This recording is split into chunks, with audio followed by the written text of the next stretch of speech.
আসসালামু আলাইকুম বন্ধুরা, আশা করি সবাই ভালো আছেন। আমরাও ভালো আছি আলহামদুলিল্লাহ। বিথি কিচেন আপনাদেরকে স্বাগতম। আপনাদেরকে দেখাবো পারফেক্ট পুডিং রেসিপি।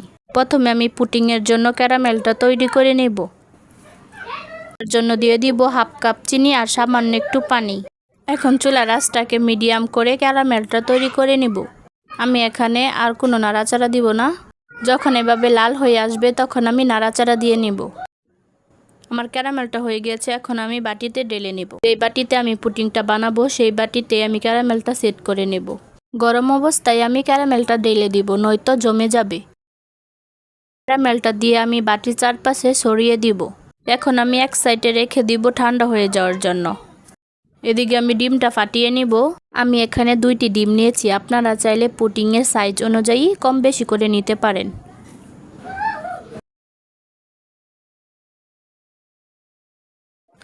ডিমটাকে আমি আলতো আলতো করে ফেটিয়ে নেব। এখানে কোনো প্রকারের ফেনা উঠানো যাবে না। ডিমটা ফাটানো হয়ে গিয়েছে, এখানে আমি হাফ কাপ চিনি দিয়ে দিব। আপনারা মিষ্টি অনুযায়ী কম বেশি করে নিতে পারেন। আর দিয়ে দিব সামান্য একটু লবণ। আর দিয়ে দিব 1 চা চামচ ভ্যানিলা এসেন্স। আপনাদের ঘরে ভ্যানিলা এসেন্স না থাকলে আপনারা এলাচ গুঁড়া করে দিতে পারেন। আমি সবগুলো উপকরণ ভালো মতো মিশিয়ে নেব।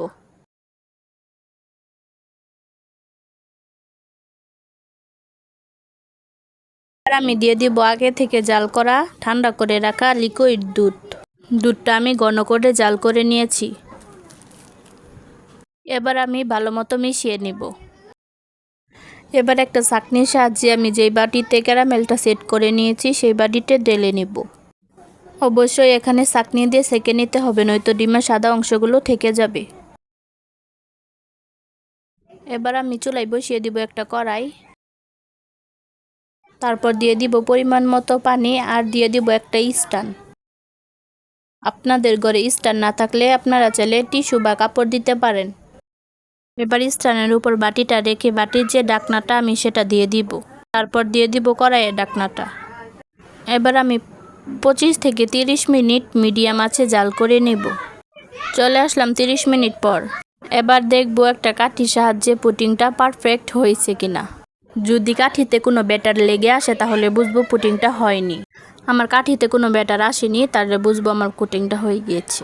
এবার একটা ছুরির সাহায্যে পুডিংয়ের চারপাশটা আমি ছাড়িয়ে নেব। একটা প্লেট দিয়ে আমি এভাবে উল্টো করে ঢেলে নেব। মাশাআল্লাহ, আমার পুডিংটা দেখতেও যেরকম সুন্দর হয়েছে, খেতেও দুর্দান্ত টেস্ট হয়েছে। আমার ভিডিওটা যদি ভালো লাগে তাহলে আমার চ্যানেলটা সাবস্ক্রাইব করে পাশে থাকবেন। যারা ফেসবুক থেকে দেখছেন তারা লাইক দিয়ে ফলো করে যাবেন। দেখা হবে পরবর্তী ভিডিওতে। সেই পর্যন্ত সবাই ভালো থাকবেন, সুস্থ থাকবেন। আল্লাহ হাফেজ।